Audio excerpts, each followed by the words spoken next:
మీరేదో ఈ మధ్య మాట్లాడినట్టు చూశాను. అంటే ఫస్ట్ ఇప్పుడు చంద్రబాబు నాయుడు గారు ముఖ్యమంత్రి అవుతారు. తర్వాత ఆయన తర్వాత బాలకృష్ణ గారు, ఆ తర్వాత నారా లోకేష్. నిజమేనా అది? అంతే కదండి. ఇప్పుడు నెక్స్ట్ చంద్రబాబు తర్వాత బాలబాబు, సీనియర్ బాలబాబాయ్ తర్వాత లోకేష్. ఎస్, వాళ్ళ సమర్థవంత నాయకులు. బాలబాబాయ్, చంద్రబాబు మాయ మీకు నేను ప్రత్యేకంగా అంటే చెప్పక్కల. ఇలా మీరు అనటం వల్ల అంటే మొత్తం వీళ్ళైనా పాలించేది, ఈ కుటుంబమేనా, వేరే వాళ్ళకి ఛాన్స్ ఇవ్వరా, ప్రజాస్వామ్యం లేదా అని కొంతమంది ట్రోల్ చేస్తున్నారు కదా. లేదు, ఎందుకు లేదు. ఆ, మనం చూడండి, మన తెలుగుదేశం పార్టీ ప్రెసిడెంట్ని, ఆంధ్ర సైడ్ని, మన వాళ్ళండి ఎర్రమనాయుడు బ్రదర్ని అవును, అచ్చెన్నాయుడు గారిని చేశారు. అచ్చెన్నాయుడు గారు చేశారు, అంతకుముందు ఇంకా ఆయనకి చేశారండి. సో యా, అలా కాదండి. జనం ఇప్పుడు వేరే వాళ్ళు న్యూట్రల్ వాళ్ళైనా పెట్టమన్నా పెడతామండి.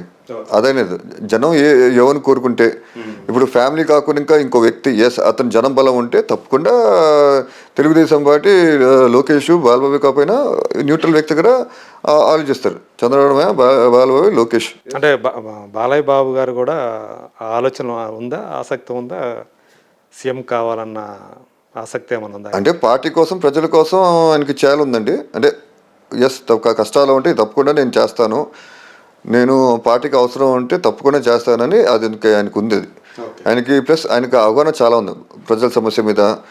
అంతే, ఆ నాలెడ్జ్ బాగా. నాలెడ్జ్ ఉంది బాగా. ఆయనకి అవకాశం రాలేదు, వస్తే మాత్రం ఆయనకి బయట పెడతారు ఆయన. సో దాంతోనే మనం అందరూ ఆశ్చర్యపోతాం. బాగానే ఉంది, మనం ఏదో అనుకుంటున్నాం కానీ లోక పరిజ్ఞానం చాలా ఉంది, రాజకీయ పరిజ్ఞానం చాలా ఉంది అని అనుకుంటారు. మీరు అందరూ అనుకుంటారు. యాక్చువల్గా అన్స్టాపబుల్ షోస్ తోటే చాలా మంది తెలుస్తుంది ఆయనకున్న నాలెడ్జి. అవును, ఇప్పుడు అంటే ఆయన ఎప్పుడు దాకా అది బయట పెట్టే అవకాశం ఆయనకి రాలేదు. ఈ అన్స్టాపబుల్ తోటి బయట పెడుతున్నారు ఆయన అంతా కూడా. చాలా విషయాల మీద ఆయనకి మంచి అవగాహన ఉంది అనే విషయం తెలుస్తూ ఉంది. అవును, ఆయన 82 నుంచి పార్టీలో, పార్టీ క్రియాశీలంగా నుంచి చాలా యాక్టివ్గా ఉన్నారు. ప్రతిసారి క్యాంపెయిన్ చేస్తున్నారు, అక్కడ ప్రజల సమస్యలు తెలుసుకుంటున్నారు. అండ్ అక్కడ నాయకులు ఎవరు, ఏంటి, ఏం చేస్తున్నారు, బాగా పని చేస్తున్నారా లేదా, ఇవన్నీ బాగా తెలుసుకుంటున్నారండి. Is taking the feedback actually. ఒక లోకల్ లీడర్స్ మాట్లాడి వీళ్ళు ఎలా పనిచేస్తున్నారు, ఇక్కడ ఎలా ఉంది పార్టీ బలం, ఎలా ఉంది, ప్రజల సమస్యలు ఎలా ఉన్నాయి, ఏంటి అని అడిగి తెలుసుకుంటున్నారు యాక్చువల్లీ. ఆయన బాగా తీసుకుంటారు. నేను అది పరిజ్ఞానం ఉంది. బాలబాబు, లోకేష్ గారు బాగా ఇప్పుడు పాదయాత్ర చేసి మంచి పేరు సంపాదించుకున్నాడు. యువకులం అన్ని రోజులు పాదయాత్ర అంటే మళ్ళీ ఇప్పుడు స్టార్ట్ చేస్తాడు. సో అండ్ స్పీచ్లు, మాస్ టైప్ స్పీచ్లు అది అద్దరు కొడుతున్నాడు. మంచిగా రఫ్గా గడ్డం పెంచుకుని రియల్ మాస్ హీరో ఆయన అద్దరు కొడుతున్నాడు బాగా. సో అతనికి పరిపాలన బాగా అవగాహన ఉంది. ఆయన ఐటీ మినిస్టర్గా ఉన్నప్పుడు, పంచాయతీ శాఖ మినిస్టర్గా చేసినప్పుడు ఆయన బాగా అద్భుతంగా చేశాడు. ఆయన వెళ్ళి దేశ విదేశాలు వెళ్ళి ఐటీ కంపెనీస్ని ఇక్కడ రప్పించడం. దాని తర్వాత అదే కాకుండా ఇంకా మన సిమెంట్ రోడ్లు, ఎన్నో వేల కిలోమీటర్లు సిమెంట్ రోడ్డు ఇప్పించారండి రాష్ట్రంలో లోకేష్. సో ఏ మంత్రి చేయని పని ఆయన చేశారు. సో అది దాని తర్వాత ఎల్ఈడి లైట్స్, ఇలా అన్ని విధాలుగా డెవలప్మెంట్. సో ఆయన కూడా అర్హుడు అంటారా గ్యారెంటీ ఆ పదవికి? ఆయన ఇప్పుడే కదండి, నగదు బదిలీ పథకం ఆయన అదులోనే స్టార్ట్ అయింది యాక్చువల్లీ. అతని ఆలోచనతో మళ్ళీ మా ఐడియా ఇచ్చలేదు కానీ విదేశాలన్నీ తిరిగి ఈ పథకం మంచిదా కాదని చెప్పి విశ్లేషించుకుని వచ్చి వాళ్ళ నాన్నకి ఇది డైరెక్ట్గా వాళ్ళంటే మధ్యలో మధ్యవర్తులు డబ్బులు తినేస్తారు, దళారుల్లో.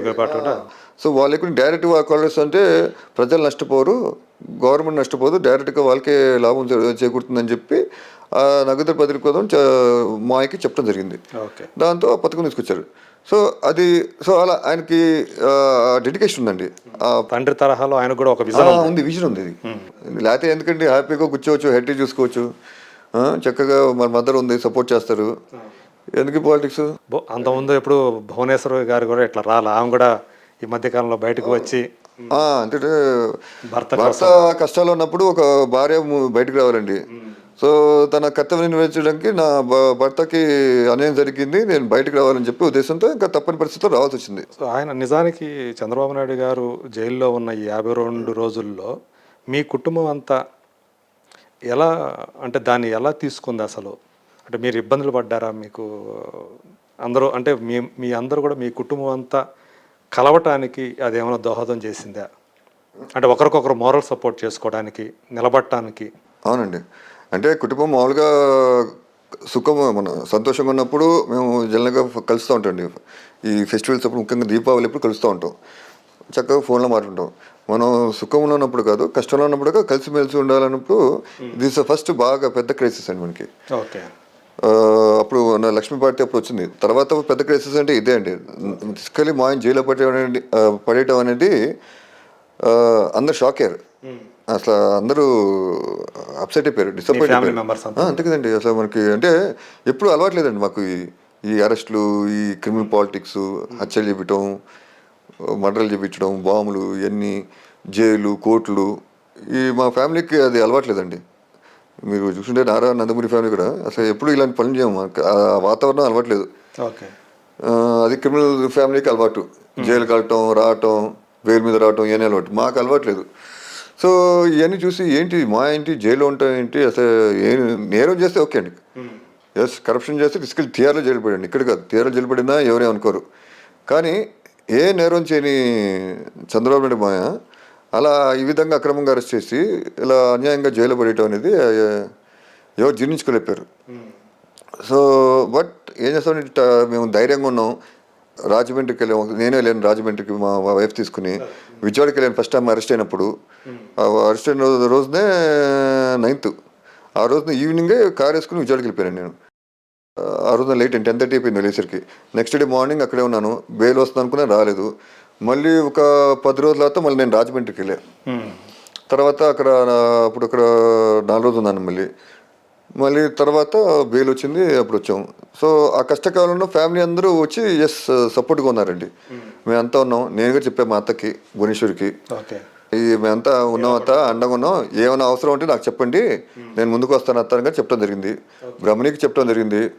అప్పుడు ఏమైనా ఉంటే చెప్పు Brahmani, we're all there for you, whole family is there, I'm also there, my father అందరూ ఉన్నారు అని చెప్పడం జరిగింది. ధైర్యంగా ఉన్నారు వాళ్ళంతా. ధైర్యంగా ఉన్నారండి. అత్త బాబు మా ఫ్యామిలీ మెంబర్స్కి కొంచెం ఉంటుంది కదండి ఎమోషనల్ అప్సెట్. అంతే కదా, జీవిత సహచరుడు కదా, బాధ ఉంటుంది కదండి, కోపం, బాధ, అది బాగా కనిపించింది. సో ఎస్, నా వరకు అయితే నేను సాధ్యమైనంత వరకు నా సపోర్ట్ ఇచ్చాను. అండ్ ఫ్యామిలీ మెంబర్స్ అందరూ సపోర్ట్ చేశారండి. ఎస్, న్యాయం గెలిచింది, బయటకు వచ్చారు, హ్యాపీగా ఉన్నాం. ఇప్పుడు క్రైసిస్ అంతా అయిపోయిందని అనుకుంటున్నారా? అంటే ఇది ఈ బెయిల్ అనేది తాత్కాలికమే అని చెప్పేసి అంటున్నారు కదా అవతల పార్టీ వాళ్ళు. సో మీరేమనుకుంటారు?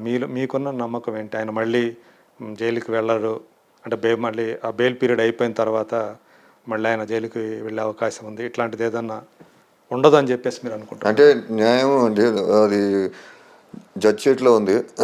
న్యాయంగా ఉంటే మా ఆయన అరెస్ట్ చేయాల్సిన అవసరం లేదు. ఎందుకంటే ఇందులో కేసులో ఏం లేదు అసలు. నిజంగా అవినీతి ఉంటే ఇప్పుడు బెయిల్ వచ్చింది కదండి, జైల్లోనే ఉండేవారు. మన కోర్టు గారు ఇచ్చిన తీర్పు ఏమీ లేదు ఇందులో. ఎస్, కరెక్టే. మీరు చూసుకుంటే ఇంతవరకు ఆధారాలు ఏమీ సమర్పించలేకపోయారు. ఏంటి ఆధారాలు అంటే ఏం చేయలేదు కదా. ఆధారాలు ఉంటాయండి, జనరల్గా తప్పు చేస్తే ఆధారాలు ఉంటాయి. ఆధార్ చూపించంటే ఆధార్ లేవు కాబట్టి అంటే చేయలేదు కాబట్టి. ఆయన చేయలేనప్పుడు ఎలా పెడతారని జైల్లో? ఇప్పుడు మీరున్నారు, నేను తప్పు చేస్తాను కానీ పెట్టారు కదా, అదే కదా. అది అన్యాయంగా, అదే అక్రమంగా అరెస్ట్ చేశారండి. ఏదో అరెస్ట్ చేసి, ఎందుకంటే ఒక ప్రాసెస్ ఉందండి. ఫస్ట్ ఇప్పుడు మధ్య కరప్షన్ కేసెస్, ఇప్పుడు జగన్మోహన్ రెడ్డి గారు చూసుకోండి, కరప్షన్ చేసాం అనుకోండి, ముందే ఈడీ వస్తుంది, సిబిఐ వస్తుంది, సెంట్రల్ నుంచి ఎంక్వైరీ చేస్తారు. ఎంక్వైరీ చేసి ఎస్, ఈ అకౌంట్లోంచి ఈ అకౌంట్లో ఎంత డబ్బులు వెళ్ళింది, ఈ అకౌంట్ నుంచి ఈ వ్యక్తికి అకౌంట్కి వెళ్ళింది, ప్లస్ ఐఏఎస్ ఆఫీసర్స్ సంతకాలు ఉండాలి ఫైల్ మీద. ఈ ముందు ఐఏఎస్ ఆఫీసర్స్ పిలవాలి, వాళ్ళని విచారించాలి, వాళ్ళని అరెస్ట్ చేయాలి, దానితో అది ప్రూవ్ చేయాలి.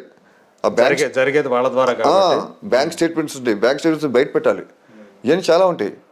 ఆయన ఏం చేయకుండా ఇంక తీసుకెళ్ళి వచ్చి నేను అరెస్ట్ చేశారు, స్కిల్ డెవలప్మెంట్ అన్నారు, తీసుకెళ్ళి జైలు వేశారు. స్కిల్ డెవలప్మెంట్ అనేది యూత్ కోసం అండి. ఇక్కడ యూత్కి జాబ్స్ రావాలి. మీరు ఇప్పుడు చూడండి, ఆంధ్ర తెలంగాణ, ఇక్కడ తెలంగాణలో ఎన్ని లక్షల జాబ్స్ అండి. చూడండి ఎంత బ్రహ్మాండంగా డెవలప్ అయిందో. ఆంధ్ర గారు మీరు అక్కడ రోడ్స్, దాంతో అక్కడ దీపం పథకం, ద్వారకా రైతు బజార్లు గారు స్టార్ట్ చేశారు అక్కడ చంద్రబాబు నాయుడు. ఆంధ్రాలో హైవేస్ చూడండి మీరు ఎంత చక్కగా డెవలప్ చేశారు. సో అలా ఆయన స్కిల్ డెవలప్మెంట్, ఉద్యోగాలు బాగా వస్తాయని చెప్పి ఆ ఉద్దేశంతో స్టార్ట్ చేశారండి. అది గుజరాత్లో మోడీ అక్కడ స్టార్ట్ చేస్తే ఆయన అక్కడ చూసుకుని తెలుసుకుని ఆ మోడల్ని ఇక్కడ తీసుకొచ్చారు. ఆ మోడల్ మన వాళ్ళు అక్కడ పంపించి స్టడీ చేసిన తర్వాత ఇక్కడ మా చెప్తే ఎస్ బాగుంటుందని చెప్పి ఇక్కడ స్టార్ట్ చేశారండి. అప్పుడు కూడా స్కిల్ డెవలప్మెంట్ లీగల్గా ఫండ్స్ రిలీజ్ చేయటం, అప్పుడు వైఎస్ఆర్ కాంగ్రెస్ వాళ్ళు కూడా ఓకే అని చెప్పి మొత్తం అసెంబ్లీలో కూడా అనౌన్స్ చేశారు. ఎవరేం అప్పుడు అభ్యంతరం చెప్పలేదు. ఇప్పుడేదో రాజకీయం ఏదో బురద చల్లాలి, నాశనం చేయాలనే ఉద్దేశంతో ఆయన ఇలా అరెస్ట్ చేయటం చేశారు తప్ప ఫర్దర్గా అయితే ఆయన మళ్ళీ జైలుకి వెళ్ళే అవకాశం అయితే ఉండదంట. న్యాయం ప్రకారం అయితే ఆయన జైలు వెళ్ళకూడదు అంతే. ఎస్, నిజంగా న్యాయం బతుకుంటే ఆయన అరెస్ట్ చేయకూడదు. ఈ దొంగ మేనేజ్మెంట్కు వ్యవస్థలు మేనేజ్ చేసి అని చేస్తే నేను అది దేవుడే చూసుకోవాలి. ఒకటండి, నేను ఆయన మేనల్లుగా అది అవసరం వస్తే నేనే దిగుతాను న్యాయం పోరాటం కోసం. ఎస్, నేనే న్యాయం తలుపు పెడతాను. ఎస్, ఈయన ఏం చేయలేదు, అది ఫ్యామిలీ మెంబర్గా నేను ఆయన తరపున ఫైట్ చేస్తాను. చంద్రబాబు తరపున నేను కావాలంటే ఫైట్ చేస్తాను.